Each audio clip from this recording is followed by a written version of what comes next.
Hello, YouTube. How the hell are ya? It's Iconic Bilo bringing you Shrouded Secrecy, a series where we challenge history that school and news has taught us, and we find out the truth, which may not always be the truth, but we definitely try and find out the most we possibly can. Today we are looking at something called Operation Northwoods, 9/11 from 2001, and the War on Terror. As always, this video may contain suggestive language, subject matter, and could be disturbing for some people, so if you are one of these people, make sure you click away now.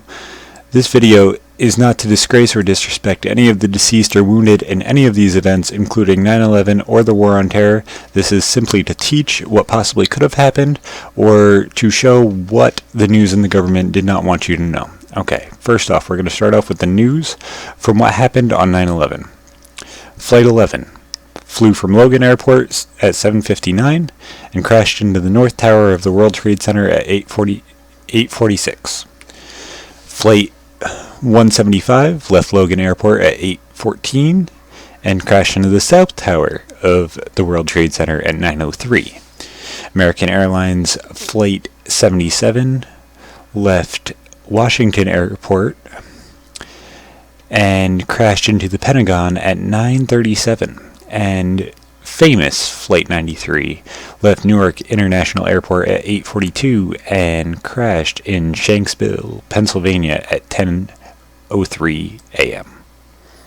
Later that day, after finishing reading to kindergarten class, he needed to confront the conflict between us and an unknown nation.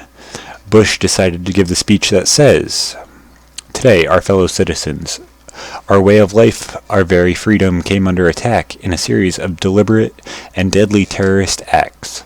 The victims were in airplanes or in their offices, secretaries, businesswomen, military and federal workers, moms and dads, friends and neighbors. Thousands of lives were suddenly ended by evil, despicable acts of terror. The pictures of airplanes flying into buildings, fires burning, huge structures collapsing, having filled us with disbelief, terrible sadness, and a quiet, unyielding anger.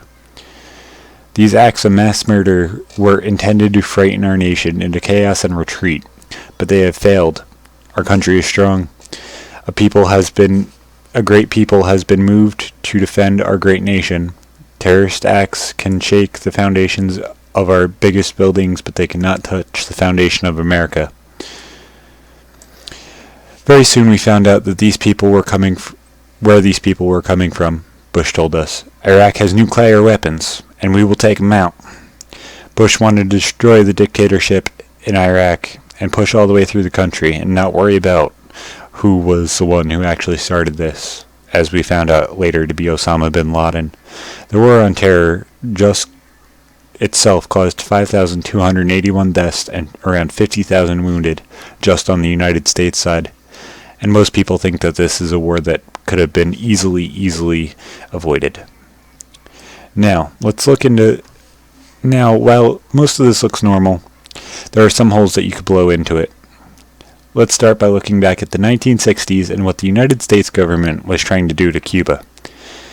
The United States government was trying to destroy the communist regime in Cuba that was led by Fidel Castro, and eventually had problems such as the Cuban Missile Crisis and the failed invasion, the Bay of Pigs.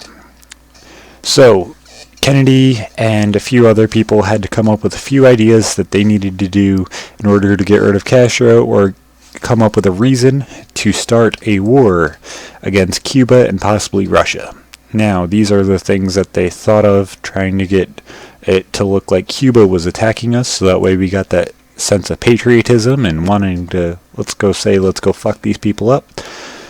And if you really kind of listen to these, they'll actually sound like, hey, this could give us a good reason to go attack Iraq and lower the gas prices, which obviously failed. Okay, so the incidents to establish a credible attack: start rumors, use a radio, Number 2, land friendly Cubans in uniform over the fence to stage an attack on a base. Number 3, capture Cuban friendlies, saboteurs inside a base. 4, start riots near the base's main gate with Cubans. 5, blow up ammunition inside base and start fires. 6. Burn aircrafts on an airbase. 7. Lob mortar shells from outside a base into the base, damage some installations. 8. Capture assault teams approaching from sea or vicinity of Guantanamo Bay. 9. Capture the militia groups which storm the base.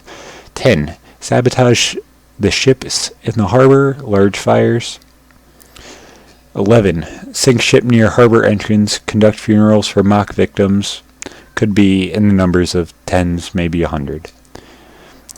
Now, after you hear all these, what wouldn't you think of the United States even doing this now? You gotta think, they were thinking of this in the 60s, where covering something up obviously wasn't that hard. Look at what they did with JFK. Now, everything's a hell of a lot more complicated. You can cover something up very, very, very quickly and not have to worry about what's going to happen or what could happen 10, 20 years down the road. Obviously, there's people that have found things out about JFK, and nobody's really done anything. So, 9/11 could have been done by the United States government and could have been controlled, and maybe Osama bin Laden was part of this.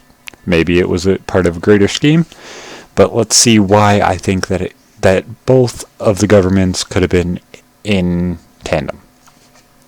In 1979, we helped a very, very young Afghanistan leader attack the Soviet Union after they invaded the country, trying to add it to the Union and get lower gas prices for USSR. We trained all the soldiers in the Afghani army, and the leader we helped defeat the USSR. His name was Osama bin Laden. Pretty sure every single one of you guys know this. Now, who is a supposed leader behind the attack of 9/11?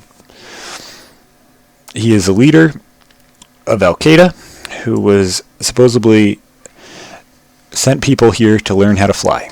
Now, if we got a shipment of 40, 50 people learning how to fly, and they were all one nationality, I'm pretty sure that would tip off the CIA. Just saying. It would tip me off if I was part of the CIA. Now, the confusing thing is, these people, obviously, every person, when you go to an airport, checks in, and you check your name in and everything else. The thing is, how do they know that these specific 20, 30 people were the ones who attacked us? Yes, a couple months later, a year or so later, Osama bin Laden said that he did it. Who said that this is in a movie or something like that. Now,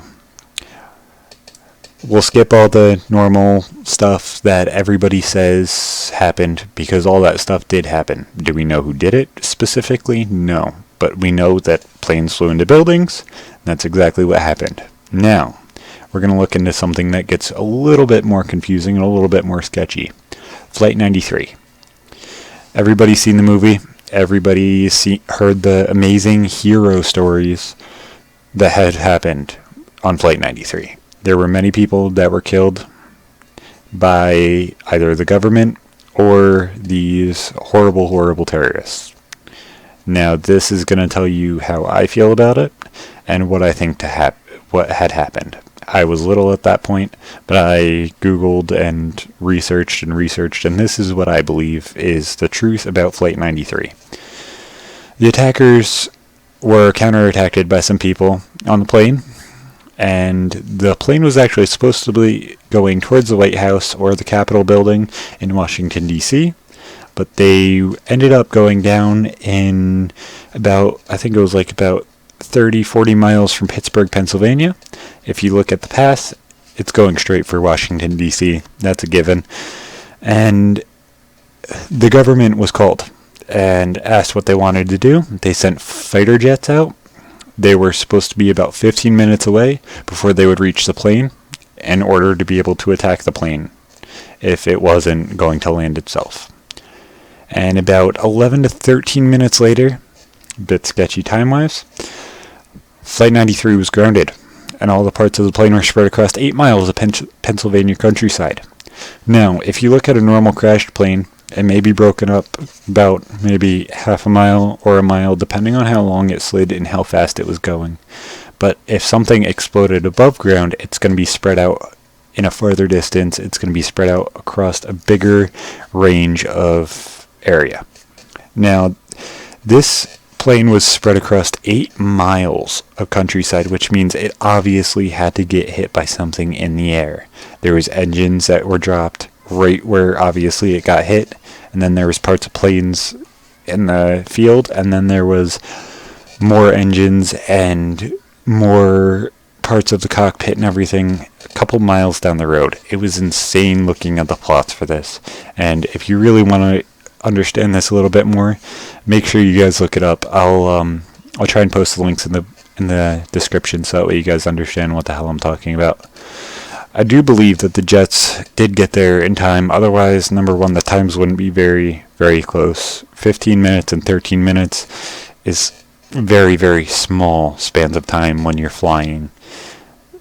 I think like a minute is a couple tens of miles or thousands of miles. It's not very, very hard in a jet to move very, very far. So I do believe that the government attacked this plane, and I do believe, truthfully, it was the right thing to do. It saved our government at that point.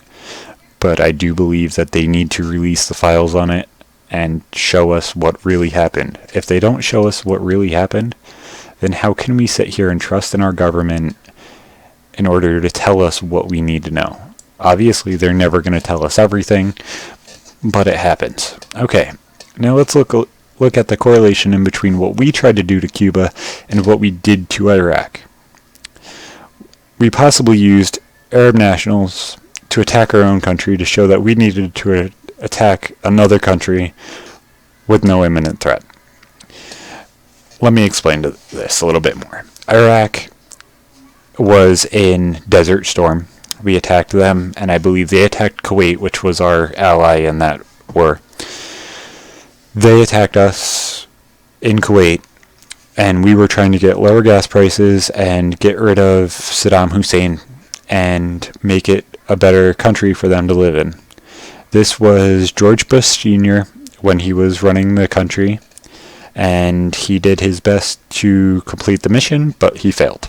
So maybe, this is all of my opinion, maybe his son wanted to attack them to get rid of Saddam Hussein. Or maybe his father wanted to get rid of Saddam Hussein, and he said, son, if you do this, you will complete what I wanted to do.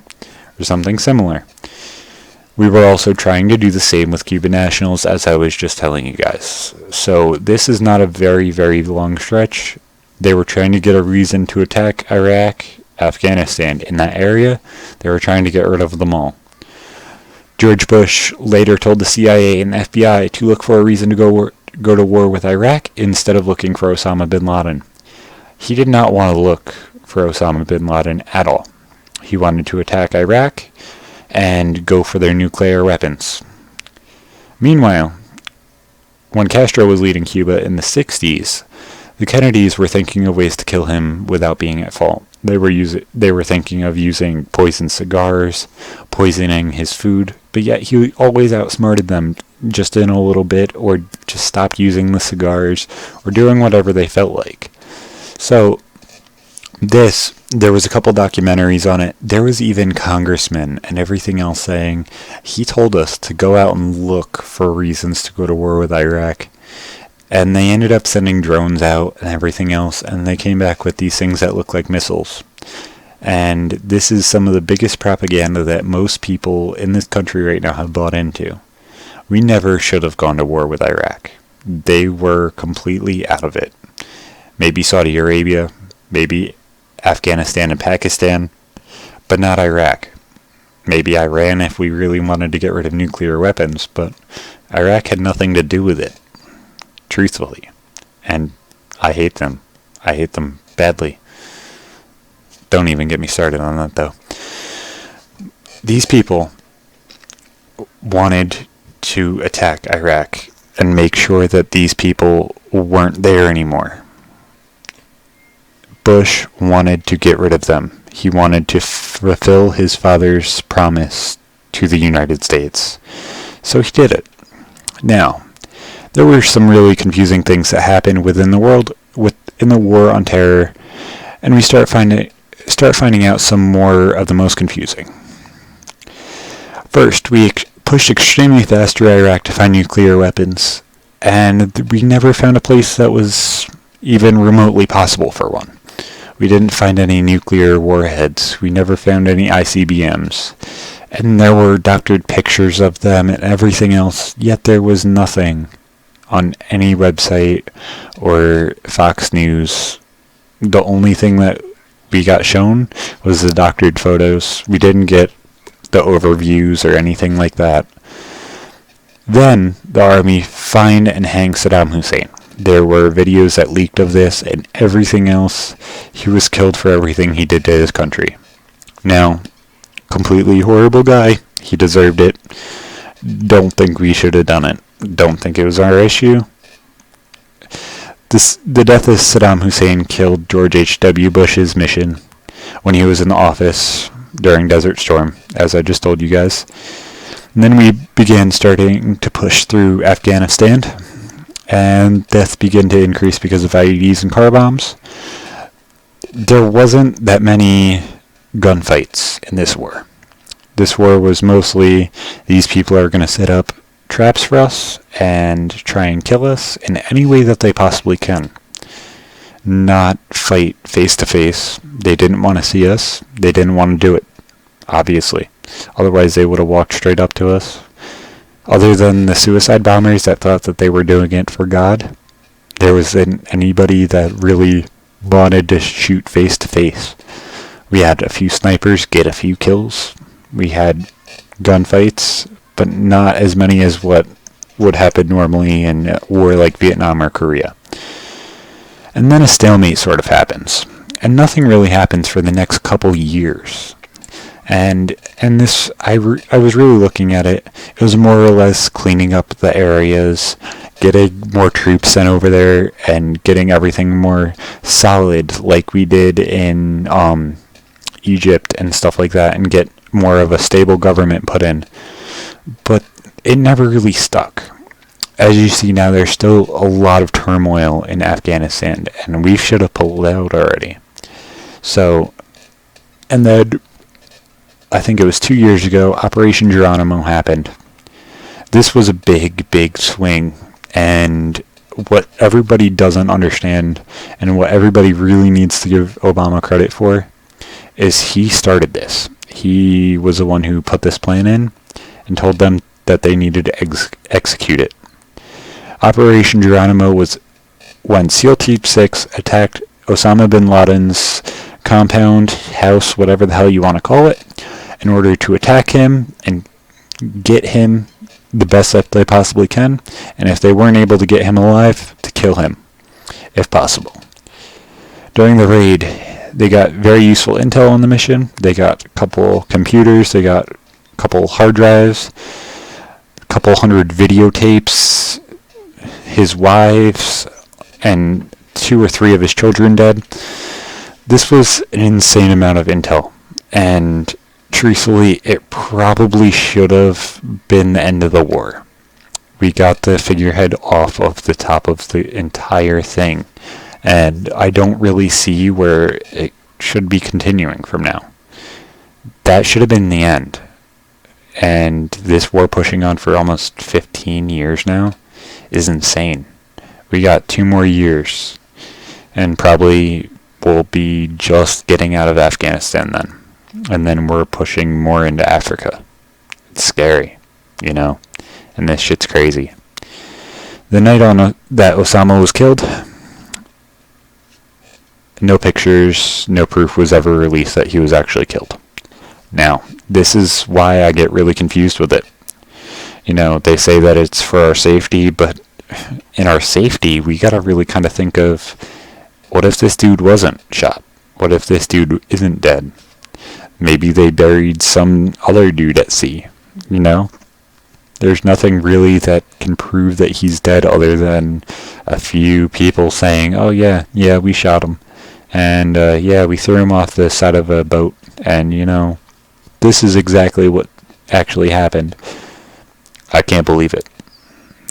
I sat here watching all of the stuff on this war, and it's scary, and this isn't what anybody wanted. Everybody wanted closure when Osama was shot.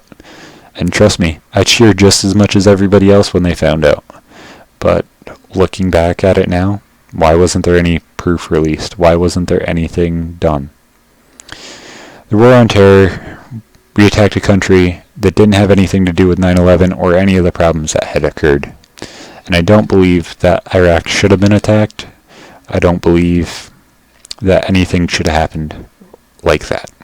We should have gone to war with Afghanistan or Al-Qaeda if they wanted to attack a specific group. But the drone strikes, the random people that were killed because of all of this is insane. The numbers are insurmountable. And make sure, if you want to know numbers, look them up. I didn't get a chance to fully get all the numbers and everything in here. I wanted to get this out for you guys. But I do challenge you guys. Look into everything that you want to find out more about. And if you don't agree with the information fed to you by school or the news, make sure you challenge it. Yeah, you may be wrong, but who knows? You actually may be right. You may have teachers ask you to teach your class about what you learned. And as always, if you like the content, press like. If you really like it, press subscribe down in the bottom. It's a little red button. And if you really enjoyed the content, please share. Thanks, everybody.